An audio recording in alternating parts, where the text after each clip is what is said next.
Hi, today I'm going to be talking a little bit about the future salvation of Israel.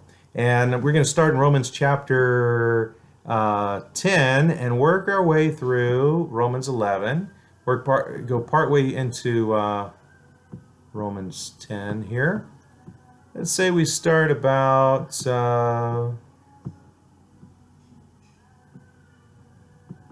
verse 15. And how then shall they preach unless they are sent? As it is written, how beautiful are the feet of those who preach the gospel of peace, who bring glad tidings of good things. But they have not all obeyed the gospel, for Isaiah says, Lord, who has believed our report? So then faith comes by hearing, and hearing by the word of God. But I say, have they not heard? Yes, indeed, their sound has gone into all the earth, and their words to the ends of the world.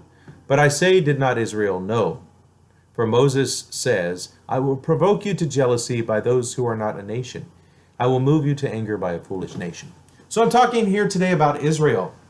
And Paul gives a prediction that helps us understand Romans 11, here in Romans 10. He gives a prediction from the Old Testament, words that were spoken in the Song of Moses, a prophecy that God was going to provoke Israel to jealousy by those who are not a nation, and he would provoke them to anger by a foolish nation. So there are these other people, some other ethnic group, or groups or whatever, or another group that's going to provoke Israel to jealousy if they're disobedient to the covenant. Now, the covenant, Israel had a huge problem with disobedience to the covenant, and I would say probably there were many laws that they didn't keep, and the one that seemed to get the most attention from God through the prophets, that got repeated a lot, was God did not want them to worship idols, made that very, very clear in the Torah, and the people of Israel just kept doing it. Israel and Judah, especially Israel, but also Judah.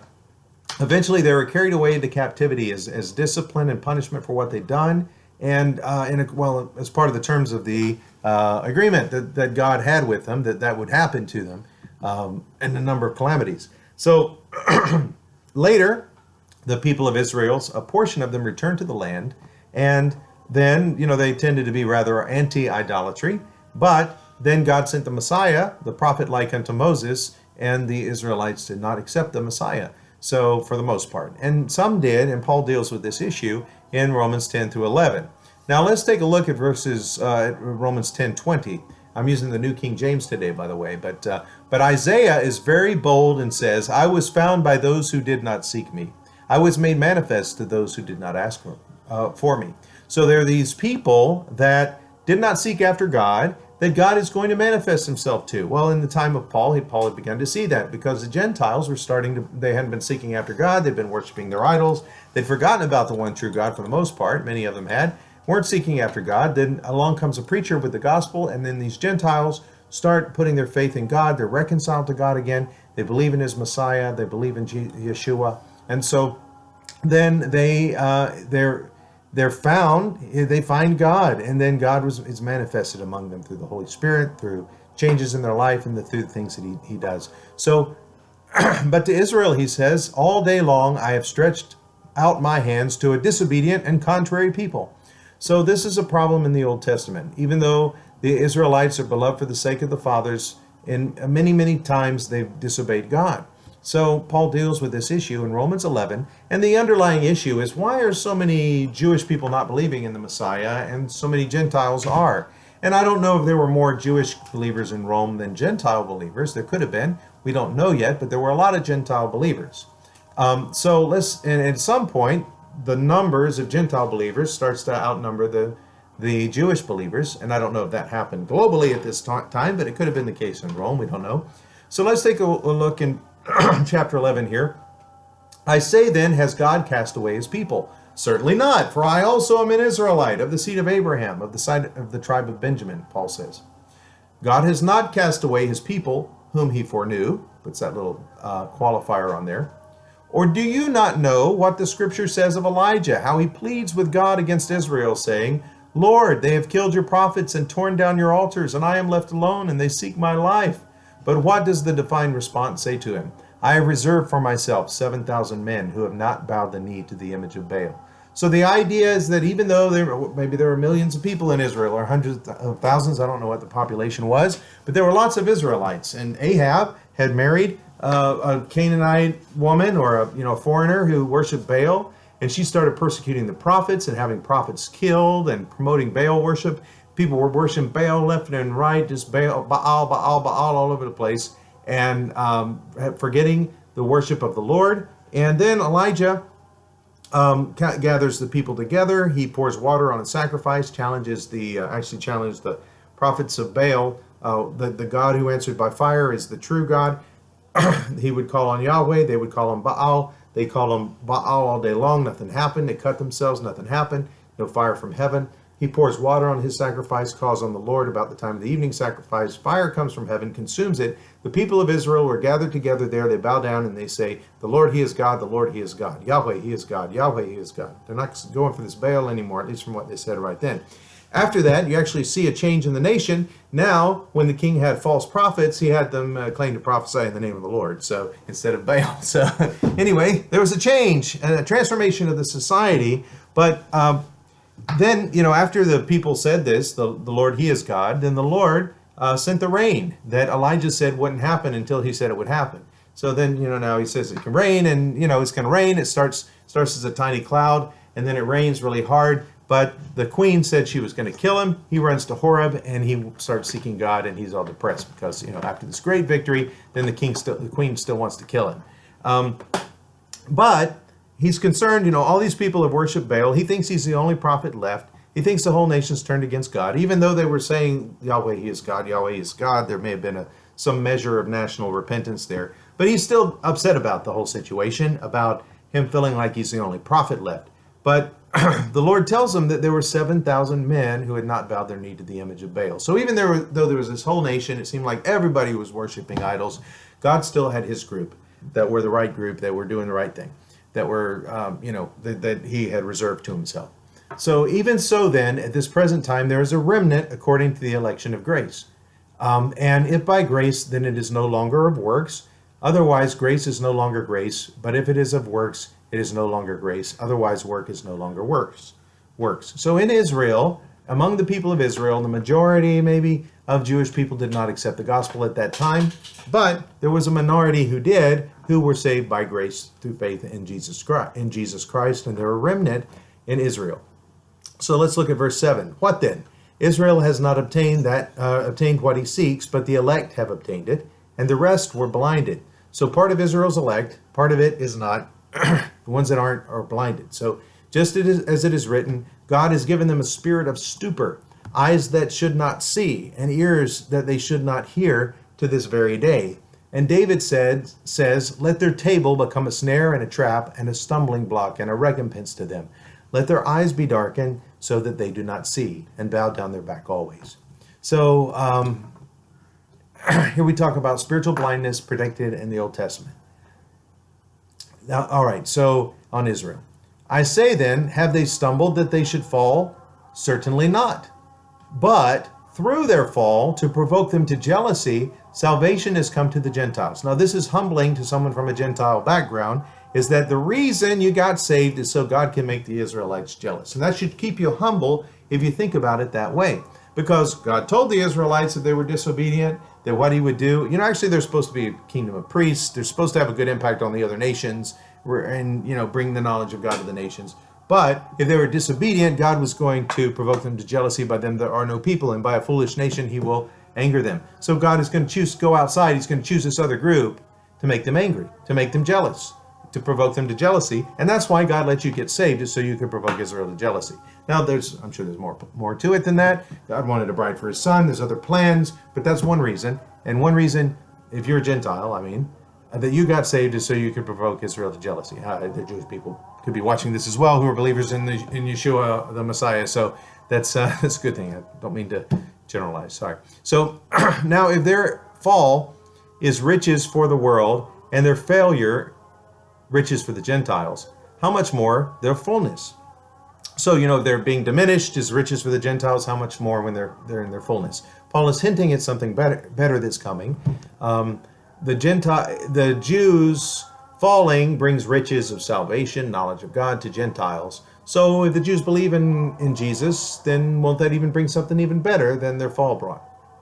For I speak to you Gentiles, inasmuch as I am an apostle to the Gentiles, I magnify my ministry, if by any means I may provoke to jealousy those who are my flesh and save some of them. So he's saying, I'm ministering to you Gentiles, but he's also got this motive. I hope I really do a good job winning Gentiles to Jesus so that I can make some of the Jews jealous, and then some of them will want to become Christians too and believe in the Messiah, become, Messianics, followers of Jesus, Yeshua, the Messiah.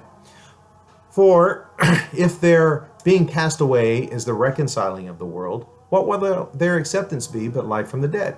So through the Gentiles rejecting the gospel, now what did they do wrong? They're supposed to be, the Old Testament tells the Israelites in the book of Deuteronomy that they're supposed to listen to the prophet, prophet like unto Moses, and anyone who doesn't is to be cut off. The majority of them haven't. So it's disobedience to the covenant to reject the prophet like unto Moses. So that's the problem, rejecting the Messiah. So for if their casting away is the reconciling of the world, what will their acceptance be but life from the dead? So it's going to be really, really good, life from the dead, if Israel accepts the Messiah. So this is a good thing, and it's hinting towards something in the future. For if the first fruit is holy, the lump is also holy, and if the root is holy, so are the branches. And if some of the branches were broken off, and you, being a wild olive tree, were grafted in among them, and with them became a partaker of the root and fatness of the olive tree, do not boast against the branches. But if you do boast, remember that you do not support the root, but the root supports you. You will say then, the branches were broken off. Branches were broken off that I might be grafted in. Well, because of, it says well said here, and said's in italics. Because of unbelief, they were broken off, and you stand by faith. Do not be haughty, but fear. For if God did not spare the natural branches, he may not spare you either. Therefore consider the goodness and severity of God. On those who fell, severity, but towards you goodness, if you continue in his goodness. Otherwise, you also will be cut off. And they also, if they do not continue in unbelief, will be grafted in. For God is able to graft them in again. So we're not supposed to have this attitude that, the Jews were kicked out so that I could have their place. You should be humble. You stand by faith, so you should continue in God's goodness, and so that you can stay in there, and you shouldn't be haughty against the Jews who did not believe. We need to have a appropriate attitude towards Israel. But if they believe, then God's able to graft them in again. So if God's able to graft in a wild olive tree from another tree, how much easier, how much more can he graft in a branch that's from the tree that was cut off and stick it right back in? Now, in the Old Testament, there's a passage where the olive tree refers to Israel. Some people will look at this and they'll say, well, the Gentiles that are grafted in are becoming Israel. The way Paul uses the terminology, he talks about Jews and Gentiles becoming one body in Ephesians, but he says that Gentiles are heirs together with Israel.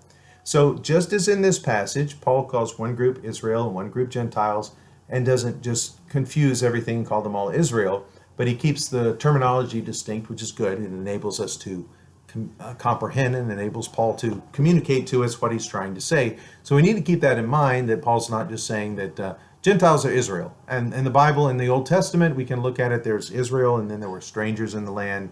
There were, refers to some as Gentiles. It doesn't say everybody there is Israel. So look at verse 25. For I do not desire, brethren, that you should be ignorant of this mystery, lest you should be wise in your own opinion, that blindness in part has happened to Israel until the fullness of the Gentiles has come in. So some Gentiles may just think, Israel, that's a thing of the past. The nation of Israel is all a thing of the past. It's not important anymore. What's important is that Gentiles were getting saved, and maybe some Jews will get saved too, but Paul doesn't want them to be wise in their own opinion. He wants them to know that the blindness has happened to Israel, in part, partial blindness. They're not all blinded. Some are believing. Some Israelis, some Jewish people believe. But it's until the fullness of the Gentiles has come in. So when the Gentiles come in their fullness, then we should expect the blindness to be lifted. And so all Israel will be saved, as it is written. The deliverer will come out of Zion. He will turn away ungodliness from Jacob. For this is my covenant with them when I take away their sins. So this is not the only promise of God's salvation for Israel in the Old Testament, but it's one of them. He's quoting from Isaiah, and he's made a covenant that he's going to turn away ungodliness from Jacob. Now, when we read the Old Testament, we see God is making several prophecies to Israel, and here he calls Israel Jacob, and I wonder if he might do that sometimes when Israel's kind of being disobedient, but that was Jacob's name before he was changed to Israel.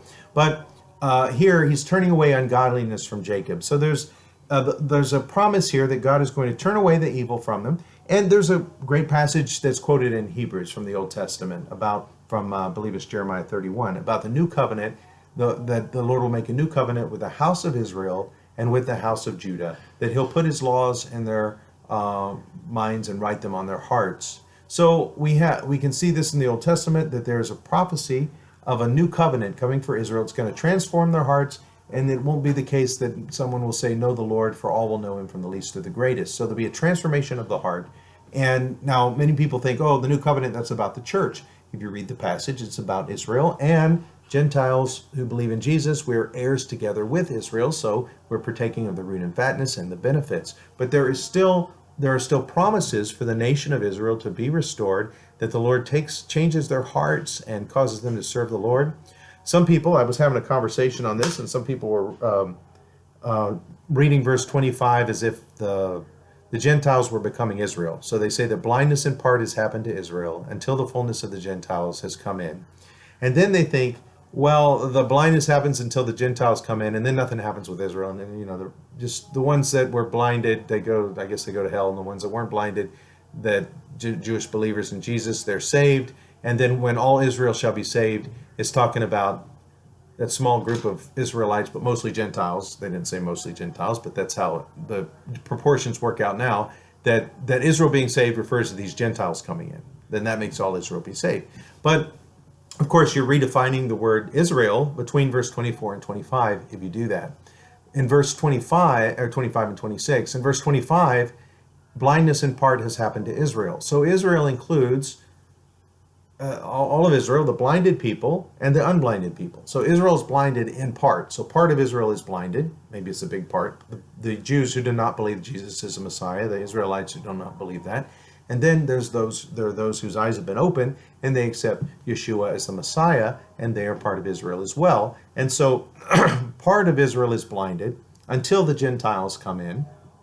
I don't take that to mean that the Gentiles have come in and become Israel. Paul uses them as distinct terms. But the important thing is here, the blindness that I want to point out is that blindness is temporary, and then after the Gentiles come in, the temporary blindness is lifted. What shall the receiving of them be, he says earlier? But life from the dead. He hints that at the restoration of Israel about 3 times or 2 or 3 times earlier in this passage, depending on how you count them. He asks what the fullness of them will be. Let's take a look at verses 12 and 15. It's not rolling off the tongue right now. Okay, verse 12. Now if their fall is the riches of the world, and their failure riches for the Gentiles, how much more their fullness? So if Israel not believing brought all these good things for the Gentiles, how much more is it going to believe? How much more is going to happen when they believe? Verse 12. For if their being cast away is the reconciling of the world, what will their acceptance be but life from the dead?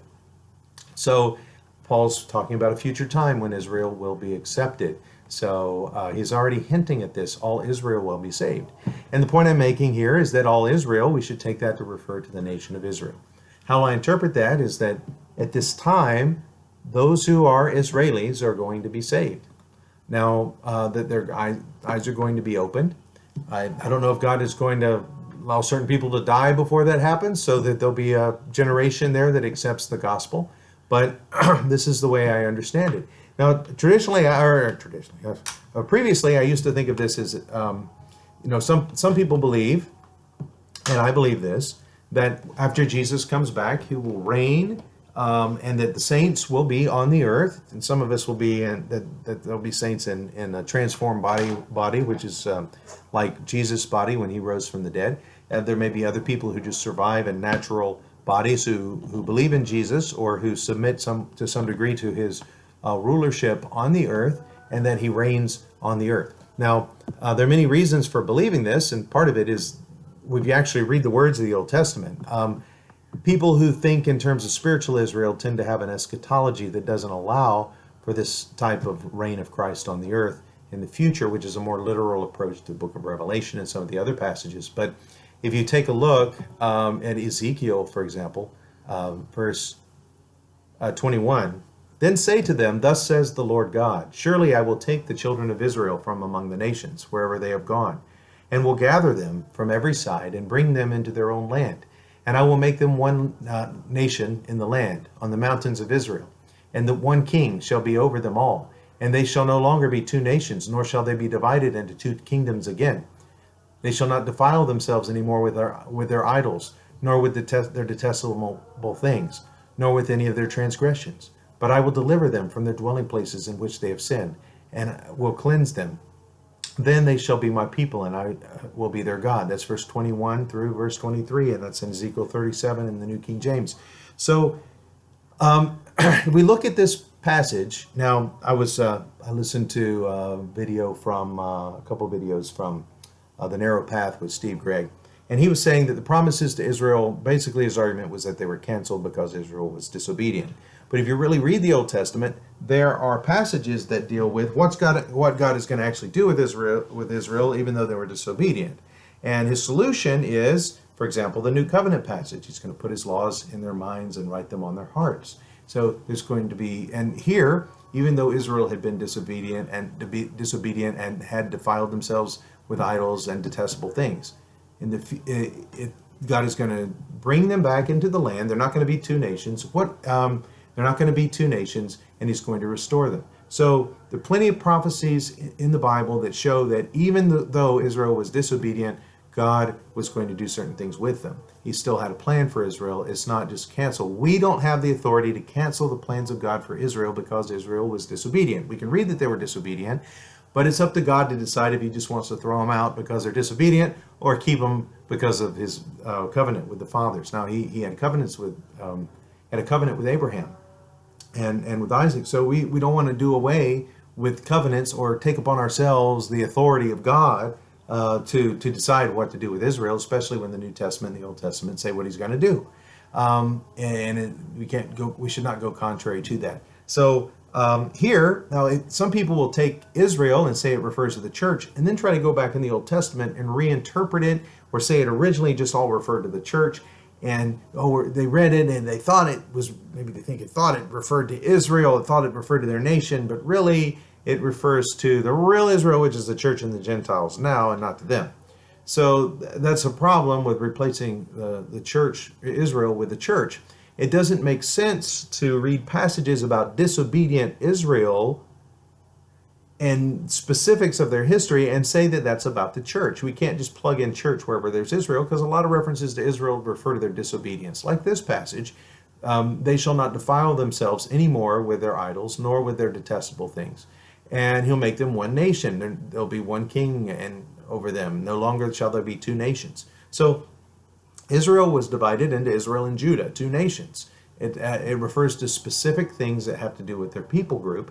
And there are prophecies like this one of a coming restoration of the people of Israel. And so we should interpret the New Testament in line with the Old Testament. We should not take some forced interpretation, for example, putting the spiritual Israel idea in here and saying, oh, all this has to do with the church now, and we reinterpret the Old Testament through the church. And a lot of these people who will say that, I do wonder if they really get into the details of every passage and try to come up with some metaphor that, okay, there'll be one nation, they're not going to be two nations anymore. So what are the two nations? What is it? Protestant and Catholic if Israel is the church, or something like that. So these allegorical interpretations, which they call spiritualized interpretations, I think a lot of people who hold to them don't actually bother to actually read the passages and try to interpret them in a way that makes cohesive sense throughout the prophecies in the Old Testament. But let's take a look at verses 28 and something about prophecies in the Old Testament. You can really be stretched to understand them. I mean, it's not easy to understand all the prophecies and know exactly what they mean. Some people seem to think they do. Maybe God has given them deep understanding, so I hope so. But in many cases, in some cases, I hope so. Okay, so let's look at Romans 11, verses 28 through going forward. Concerning the gospel, they are enemies for your sakes, your sake. But concerning the election, they are beloved for the sake of the fathers. Now, this is, he's saying, and so all Israel shall be saved. And he says, concerning the gospel, they are enemies for your sake. But concerning the election, they are beloved for the sake of the fathers. So we should be very clear here that Paul is talking about Jews. He's talking about Israelites because why would they be enemies for the sake of the readers? At that time, a lot of Jewish people were persecutors of the gospel and persecutors of Christians, or certain Jewish people were persecutors of God. Probably an average Jewish person on the street wasn't, but there were certain leaders, like Saul of Tarsus himself before he wrote this, so way back before he wrote this, would have been a persecutor of the church. And so certain Jews would have done that, and they are enemies for your sakes in that sense. But concerning the election, they are beloved for the sake of the fathers. So God still has something for this relationship with the people of Israel, even though many of them are blinded and don't believe. For the gifts and calling of God are irrevocable. For as you were once disobedient to God, yet now have obtained mercy through their disobedience. Even so, these have now been disobedient, that through the mercy shown they also may obtain mercy. For God has committed them all to disobedience, that he may have mercy on all. So we should have mercy. Hopefully through our mercy, Jewish people may believe in the Yeshua the Messiah and be reconciled to God. So and this reinforces in verse 28 that he's talking about Israel in verses like verse 26. So this is a good thing for us to realize as believers in Yeshua, that there's still a plan for the nation of Israel. There's a plan to one day reconcile the nation back to God through Yeshua, through the Messiah, because the deliverer will come out of Zion. He will turn away ungodliness from Jacob, it says. For this is my covenant unto them when I take away their sins. Now, Yeshua came out of Zion in order to be crucified on the cross and to pay the sins for the people. And one day he will reconcile them to God. He will turn away ungodliness from Jacob. We're in a process right now, and we're moving in that direction. So thanks a lot. I hope this video is a blessing to you. If you know anybody that should listen to this, you think they could benefit from it, send it to them. I see that the sun has gone down while I've been speaking, so I've been speaking for a while. God bless you, and thank you for watching.